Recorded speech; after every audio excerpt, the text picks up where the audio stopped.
जय हिंद दोस्तों। देखिए,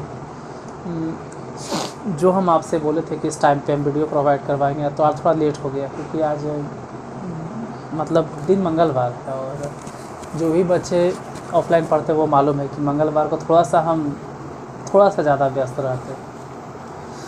तो आज आपको क्लास लेट से मिला होगा, इसके लिए आई एम सॉरी। क्लास आपको लेट से मिला। और इंग्लिश क्लास में एक बात आपको ध्यान देना होगा कि अगर आप इंग्लिश का क्लास पढ़ रहे हैं तो लिखना उतना इम्पोर्टेंट नहीं है, मतलब इम्पोर्टेंट नहीं है सर है, लेकिन अगर आप इंग्लिश पढ़ रहे हो या इंग्लिश सीख रहे हो तो आपको इस बात पे ज़्यादा फोकस करना चाहिए कि आप सुने, क्योंकि लैंग्वेज है और भाषा में सबसे ज़्यादा जो मैटर करता है वो है सुनना। आपको सुनना है, ज़्यादा से ज़्यादा सुनना है। आप जितना ज़्यादा सुनोगे उतने आपके लिए फ़ायदेमंद रहेगा। तो सुनना है, इस पे ज़्यादा फोकस करना है कि हम सुने जितना ज़्यादा। और जब हम लिखते हैं तो लिखो। जैसा स्टार्ट करते हैं, क्या लिखना है, ठीक है, ऐसे बोलने से कुछ नहीं होगा। स्टार्ट करते हैं दे, और इस तरह से क्वारल ऐसे घेर के देती है। 5-5 सेंटेंस देंगे, ज़्यादा नहीं देंगे। She post the letter, I learn English for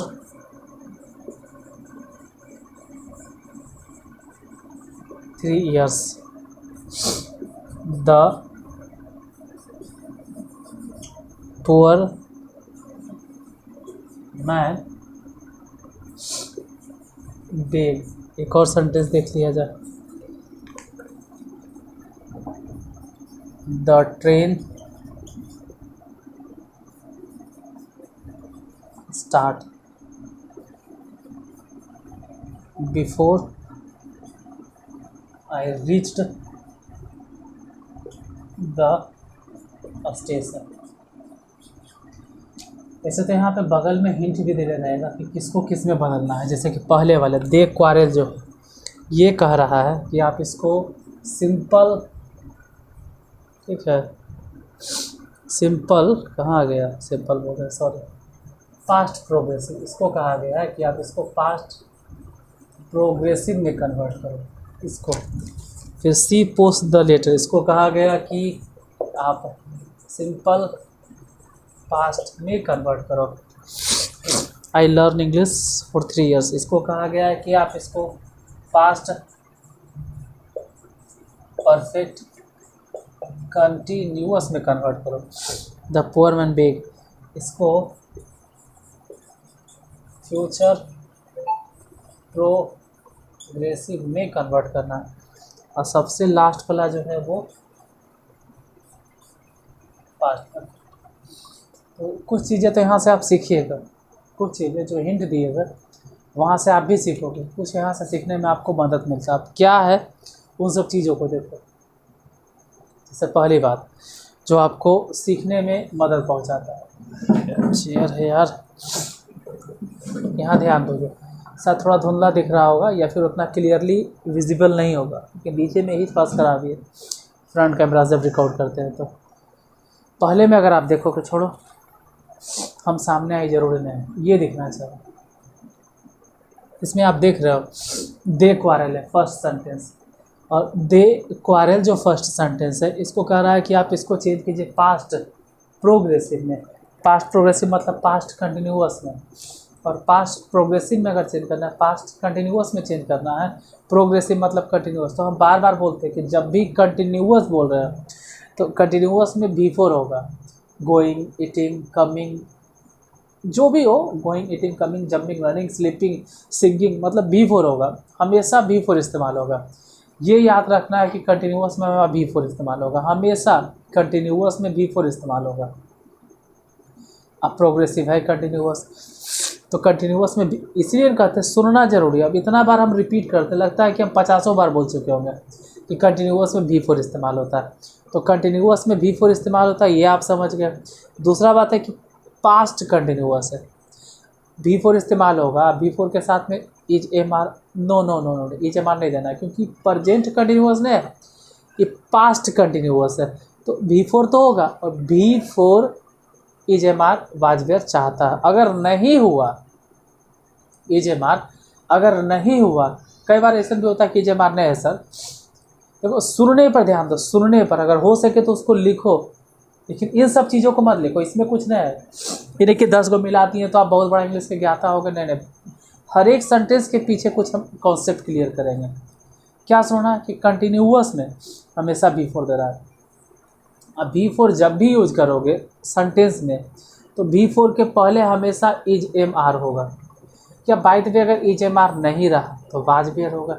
is am are बोल रहे हैं प्रजेंट के लिए, और पास्ट है तो वहाँ तो इज एम आर नहीं चलेगा, वहाँ वाज वेयर चलेगा।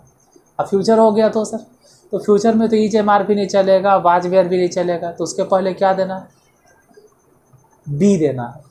जहाँ पे आप इज एम आर नहीं दे सकते हो, जहाँ पर वाज वेयर नहीं दे सकते हो, वहाँ पर आपके पास एक ऑप्शन बचता है कि आप बी का इस्तेमाल करो। अगर बी हो तो बी का इस्तेमाल करो, और नहीं हो तो फिर बी का ही कोई फॉर्म इस्तेमाल करो, जैसे बिन। आप देखो समझने पे ध्यान दीजिए, हम शुरू में ही समझा चुके हैं कि इंग्लिश लैंग्वेज है।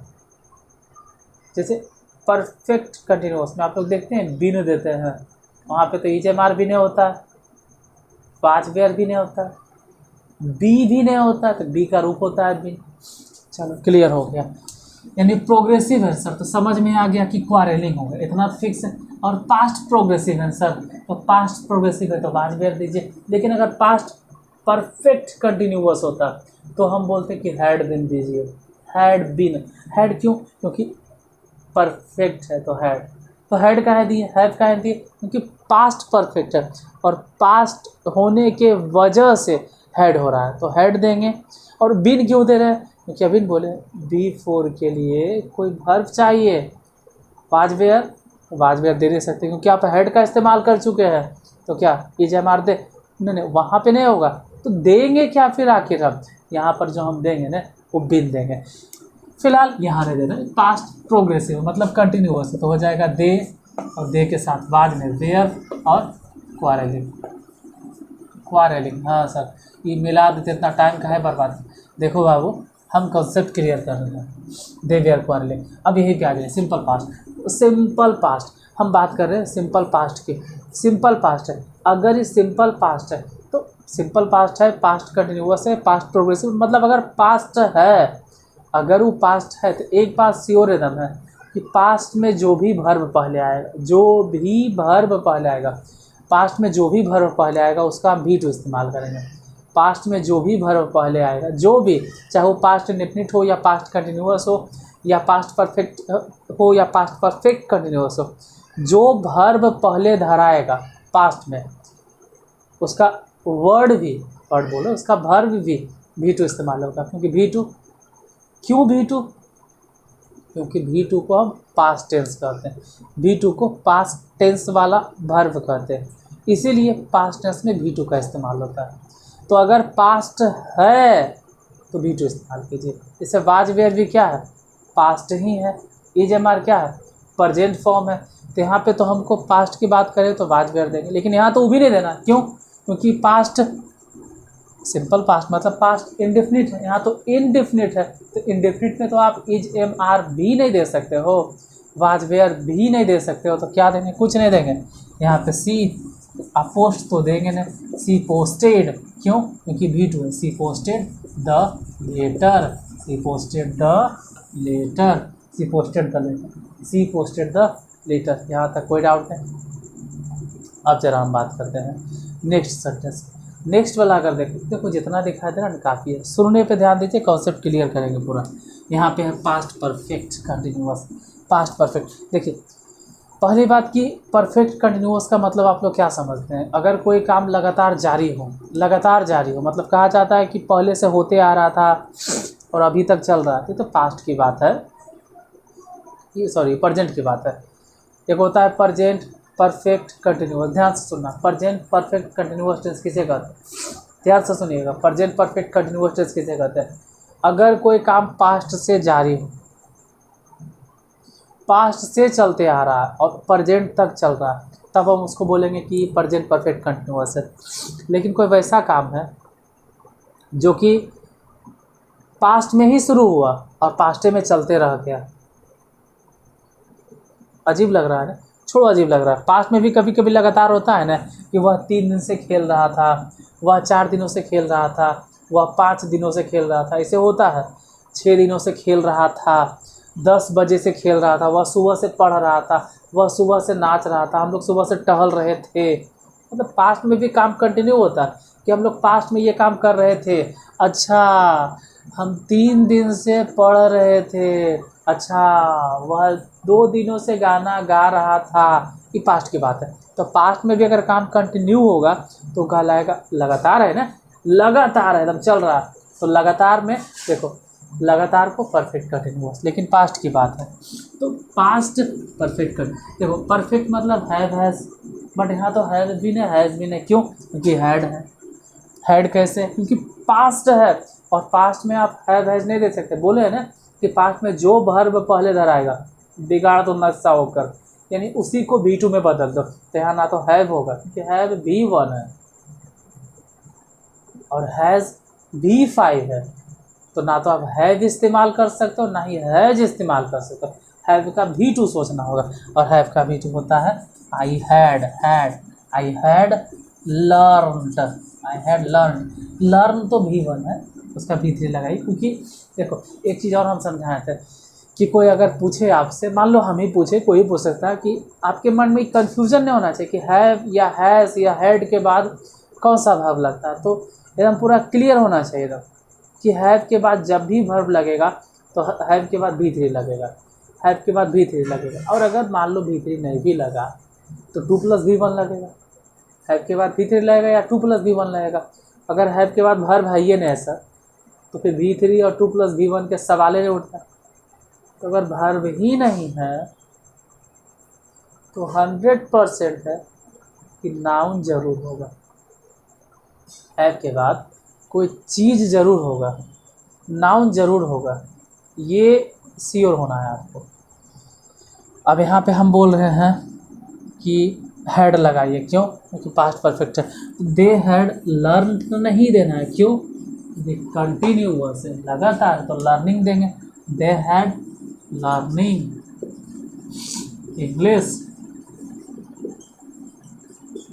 फॉर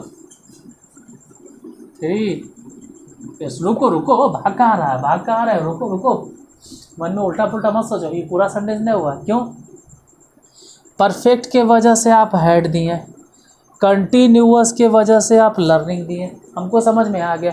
लेकिन अभी तो आप ही बोले कि V4 के पहले इजेमार लगता है या वाजबेयर लगता है, या अगर इजेमार नहीं रहे, वाजबेयर नहीं रहे, तो कोई भी फॉर्म होगा वो बी का ही फॉर्म होगा। आप क्या दिए? हैड, गड़बड़ हो गया। अब कहता है हैड के बाद V4 नहीं देना, क्या देंगे भाई?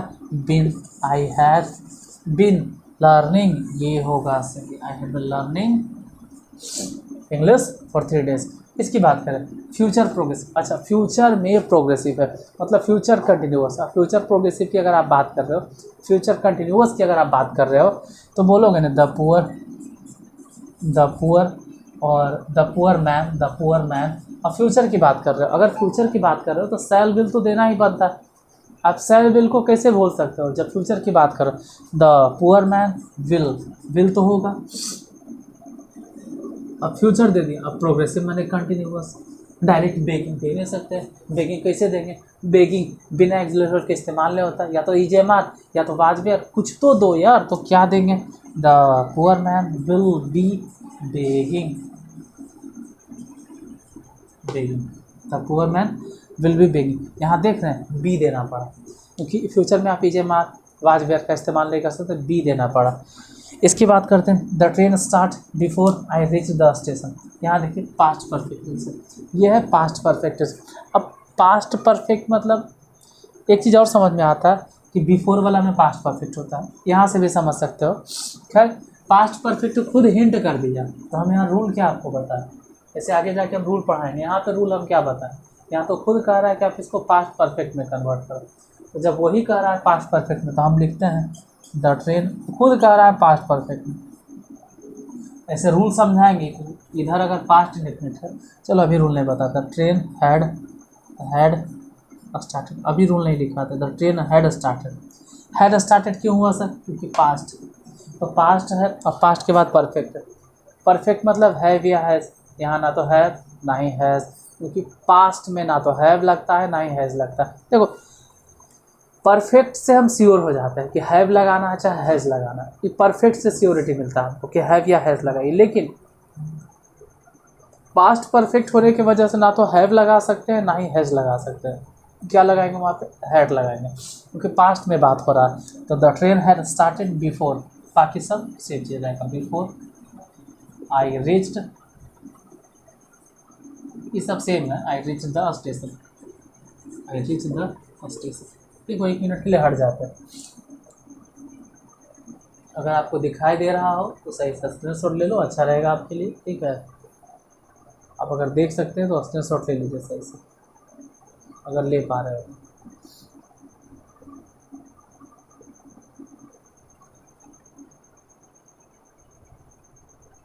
धुंधला दिखता है ना, इसलिए हम बोलने पे ज़्यादा फोकस करते हैं, इन्हें हमें बोल ही देते हैं। लाइट थोड़ा सा बढ़ा देते हैं तो शायद दिखेगा। लाइट हम जानबूझ के कम कर देते हैं, ठीक है। लाइट को थोड़ा जानबूझ के हम कम कर देते हैं। देखो दिख रहा होगा तो स्क्रीनशॉट लीजिए, आगे फिर अगला बताते हैं। बच्चा कहाँ फेंक दिया मिटाने वाला, 1 मिनट।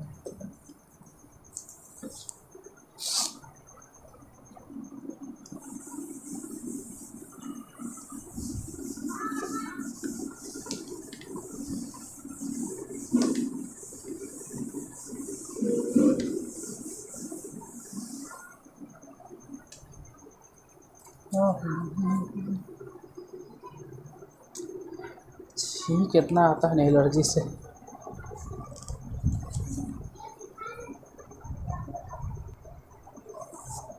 देखो दे लीव, 4 लीव को घेर दिया गया, 4 10 ईयर्स। इसके बाद the patient die before the doctor comes. ये सब रूल है, हम आपको सब समझाएंगे। उसके बाद है दे फाइट, अभी रूल नहीं लिखा रहा है, अभी जैसे वो कह रहा है ना बस उस हिसाब से आपको धीरे धीरे सिखा रहा है। ईयर्स इट रेड,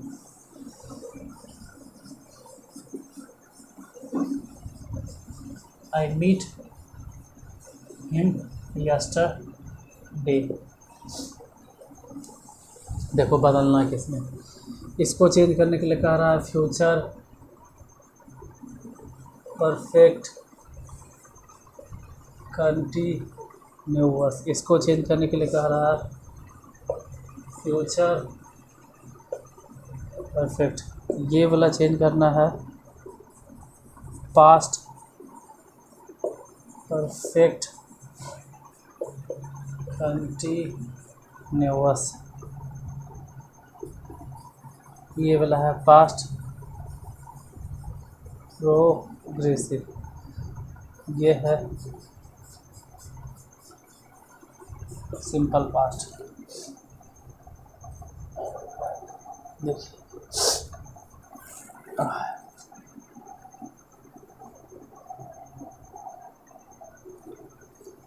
टेंस को बहुत अच्छे तरीके से पढ़ना है। टाइम एंड टेंस को होता क्या है ना कि अगर टाइम एंड टेंस आप अच्छा से पढ़ लिए हैं तो आप जो भी इंग्लिश में पढ़ोगे, कहीं भी इंग्लिश में पढ़ोगे, किसी भी कोना में जाकर पढ़ो, किसी भी टीचर के पास जाके पढ़ोगे, आपको हर चीज़ समझ में आएगा, हर चीज़ समझ में आएगा। ऐसा नहीं कि वहाँ पे जाने के बाद आपको समझ में नहीं आएगा। ऐसे होता है ना एक नॉर्मली कि चल तो गए लेकिन समझ में नहीं आया, ज़िंदगी भर इंग्लिश पढ़ रहे समझ में नहीं आ रहा। यही वजह से कि जो बेसिक चीज़ है ना वो टेंस नहीं आते। जैसे कि हिंदी में ही मान लो कि आप खूब ग्रामर पढ़ रहे हैं, बहुत ग्रामर पढ़ रहे हैं, बहुत ज़्यादा व्याकरण पढ़ रहे हैं, हिंदी में व्याकरण, और हिंदी में ना तो आपको बोलना आता है ना ही लिखना आता है, कोई नॉलेज नहीं आपको हिंदी में, हिंदी की आप किताब भी नहीं पढ़ पाते हो। 4 लाइन अगर हिंदी में किताब में लिखल है तो उसका मतलब भी हम नहीं समझ पाते। मतलब मान के चलिए कि आप चाइना से आए हैं या उर्दू आप मतलब अंग्रेज़ी आप जानते हैं, तो हिंदी पढ़ने भी नहीं आ रहा और ना ही हिंदी का आप मतलब समझ पा रहे हैं। हम लोग हिंदुस्तानी है तो हम लोग तो जन्मे से बोलते हैं। जैसे इंग्लैंड वाला आदमी जन्मे से इंग्लिश बोलता है, तो जन्मता है जैसी होश संभालता है सबसे पहले भाषा वो वही सीखता है, अंग्रेजी। वो घर वाले परिवेश में रह कर या घर वाला परिवेश जो उसका अगल बगल का जो माहौल है वहाँ भी रह कर इंग्लिश से सीखता है। जैसे हम लोग हिंदी में बात करते हैं वैसे इंग्लैंड वाला लोग अंग्रेजी में बात करता है। उन लोग हिंदी नहीं बोल पाएगा, उन लोग अंग्रेजी नहीं बोल पाएंगे। तो पहले अंग्रेजी में बोलना सीखो, पढ़ना सीखो, समझना सीखो, फिर शुद्ध बोलना सीखो। और वही जो होता है ना थोड़ा सा बेस, वो टेंस है, वॉइस नरेशन।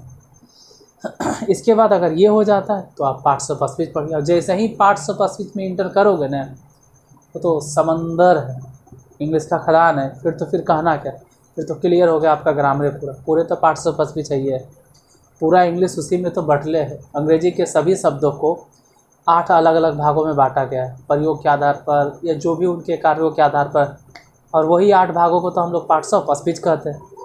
अगर आप पार्ट्स ऑफ स्पीच पढ़ लिए तो फिर बचा क्या इंग्लिश में आपके पास, जितना शब्द है आप शब्द की जानकारी ले लिया और सेंटेंस की जानकारी आप ऑलरेडी ले चुके हैं।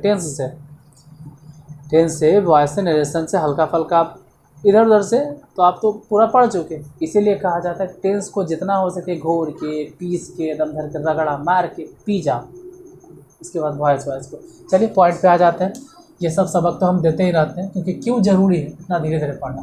यहाँ पे फ्यूचर परफेक्ट कंटिन्यूअस, तो फ्यूचर परफेक्ट कंटिन्यूअस अब क्या समझाते हैं, डायरेक्ट लिखो ना, दे विल हैव बीन और living they will have been living. और ये जो है ना 10 ईयर्स देखो समझाने वाली बात क्या है, कुछ नहीं।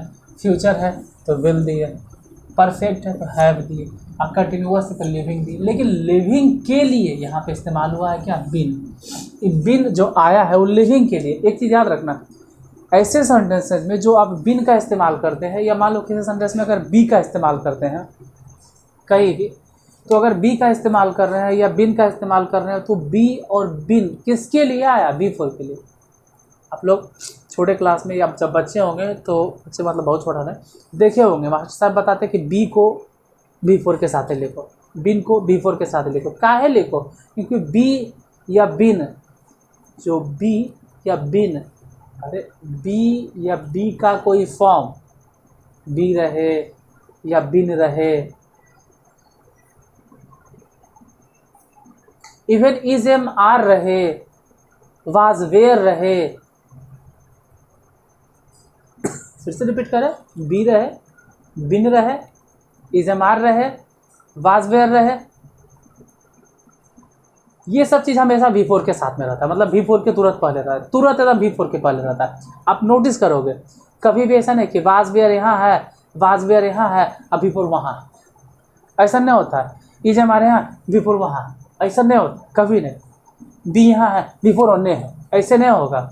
ए बिनेजर हो V4 होने चल गया, ऐसे नहीं होगा। जहाँ पे बी है वो जे V4 है, मतलब बी तुरंत V4, बिन तुरंत V4, इज एम आर तुरंत V4, वाजवेयर तुरंत V4। अगर V4 होगा ना तो तुरंत is am are, was were, been be के पहले, यानी बिन का इस्तेमाल होवे करता है V4 के लिए। तो बिन, लिविंग, स्पॉन्टेनियस। बाकी बिल तो आप समझ गए, फ्यूचर परफेक्ट मैंने है the person die before the, अरे यार फ्यूचर परफेक्ट यहाँ तो खुद कर रहा है फ्यूचर परफेक्ट। देखो यहाँ से सीखना है फ्यूचर परफेक्ट। ऐसे यहाँ पे बिफोर द डॉक्टर कम्स है, कम्स, अगर इधर प्रेजेंट है तो इधर जाहिर सी बात है फ्यूचर ही परफेक्ट होगा। अगर बिफोर के बाद वाला सेंटेंस प्रेजेंट इंडेफिनिट होता है, मान लिया जाए प्रेजेंट इंडेफिनिट होता है, ये है प्रेजेंट इंडेफिनिट। अगर बिफोर के बाद वाला सेंटेंस प्रेजेंट इंडेफिनिट होता है, बिफोर के बाद वाला सेंटेंस प्रेजेंट इंडेफिनिट होता है, तो बिफोर के पहले फ्यूचर परफेक्ट होगा।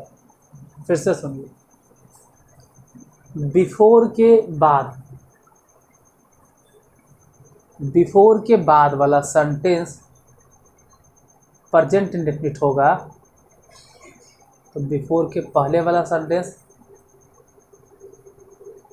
फ्यूचर परफेक्ट होगा। नोट कर लिए, समझ गए? फिर से रिपीट करते, बिफोर के बाद, अब बिफोर के पहले। अगर बिफोर के बाद प्रेजेंट इंडेफिनिट है, मतलब बिफोर के अंतिम में प्रेजेंट इंडेफिनिट है, शुरू में फ्यूचर परफेक्ट होगा, ध्यान रखिएगा। और यहाँ तो ऐसे भी दे ले फ्यूचर परफेक्ट, तो हो गया the patient will have died, और ई सब बिफोर द डॉक्टर कम्स। एक चीज़ यहाँ पे थोड़ा सीखोगे, ठीक है? एक चीज़ सीखना, क्या सीखना है कि विल दिए, विल क्यों दिए सर? क्योंकि फ्यूचर है।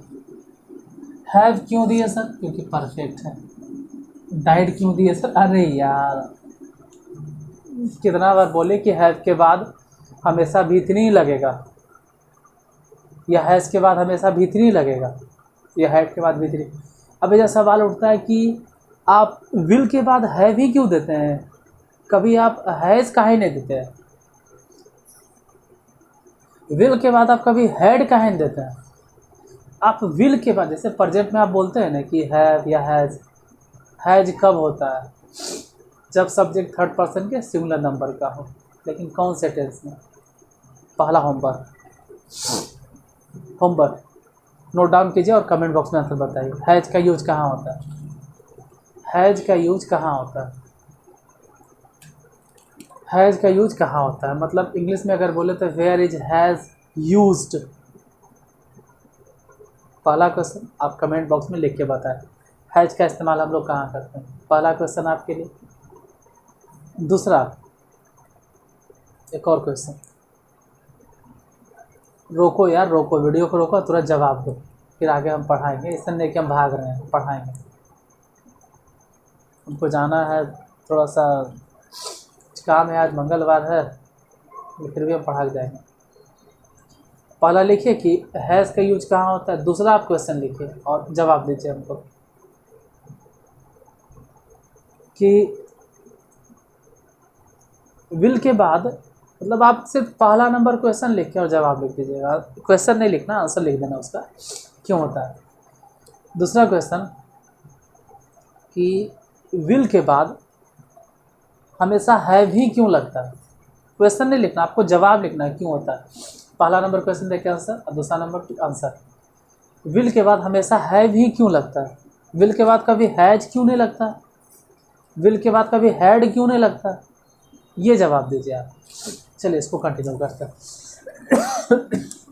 विल हैव डाइड बिफोर, यहाँ पे हो गया पास्ट परफेक्ट कंडीशन, ये तो हो गया, इतना बड़ा सेंटेंस था। इसकी बात करें पास्ट परफेक्ट कंडीशन, तो हो जाएगा दे, और पास्ट परफेक्ट है, पास्ट मैंने, पास्ट परफेक्ट मैंने हैड, यहाँ हैड लगेगा, दे हैड, और कंटिन्यू हो सकता है बिन भी लगा दीजिए, क्योंकि बिना बिन के आप फाइटिंग कैसे बोलोगे, फाइटिंग कैसे चलेगा। They had been fighting, they had been fighting अब 4 years, 4 years। पास्ट प्रोग्रेसिव है, तो it was raining, it was raining. Simple past है, तो आई, अब मीट का भेंट होता है मेट, आई मेट हिम और यस्टरडे। अच्छा एक चीज़ यहाँ पे और नोट कीजिएगा, एक बार ऐसे तो हम करेंट से जब पढ़ाएंगे ना तो आपको बताएंगे। देखो उबियाना नहीं है और जल्दीबाजी नहीं करना। अगर आप लैंग्वेज सीखना चाहते हैं, अगर आप चाहते हैं कि इंग्लिश में आप पेपर पढ़ लो, इंग्लिश में आप बुक पढ़ लो, इंग्लिश में कोई भी किताब आप पढ़ सको, इंग्लिश में आप इवन नोवेल तक पढ़ना चाहते हैं कि नोवेल हमको पढ़ना, इंग्लिश का किताब पढ़ना है, मतलब समझना, तो धीरे धीरे इंग्लिश को पढ़ना होगा, एकदम धीरे धीरे धीरे सीखना होगा, उबियाना नहीं होगा। आज ये बताने जा रहे थे कि यस्टरडे का यूज और एगो, दो टर्म अब ये बोल देते हैं, लिख लो हो सके कॉपी पेन, तो अगर कॉपी पेन रखते हो तो लिखो यस्टरडे और एगो का यूज। ऐसे तो रूल में हम बताएंगे, फिर भी बोल दे रहे हैं, यस्टरडे और एगो, इन दोनों का इस्तेमाल हमेशा पास्ट इंडेफिनिट टेंस में होता है, हमेशा पास्ट इंडेफिनिट। यानी सिंपल पास्ट। कहाँ गया? Simple past. यस्टरडे और एगो का इस्तेमाल हमेशा सिंपल पास्ट यानी पास्ट इंडेफिनिट टेंस में होता है। टाइम तो हो गया, क्लास लेट से मिला, मतलब लेट से मिला होगा, उसके लिए माफ़ी चाहते हैं, क्योंकि आज थोड़ा सा व्यस्तता ज़्यादा रहता है मेरे साथ आज के दिन में, ट्यूसडे के दिन में। बाकी दिनों का तो खैर ठीक ठाक है, और संडे को ऐसे भी आपको क्लास नहीं मिलता है। संडे और सैटरडे 2 दिन हम क्लास नहीं बनाते। सैटरडे कभी कभी तो आपके लिए क्लास दे भी देते हैं, लेकिन संडे को आपको क्लास नहीं मिलता है। कन्फर्म है कि संडे को एक दिन आराम करने के लिए आपको भी छोड़ देते हैं। कभी कभी तो सैटरडे को भी वीडियो नहीं डालते हैं। तो आज यहीं तक, फिर मिलते हैं। हाँ मिलते हैं कल, वो तो है ही है, लेकिन जाते जाते प्लीज़ यार क्लास को लाइक करके जाना, ठीक है। और दोनों जो क्वेश्चन पूछे हैं इसका जवाब देते हुए जाइएगा। तो आज के लिए धन्यवाद, मिलते हैं फिर कल, ठीक है। शुभ रात्रि मेरे तरफ से, आई मीन गुड नाइट।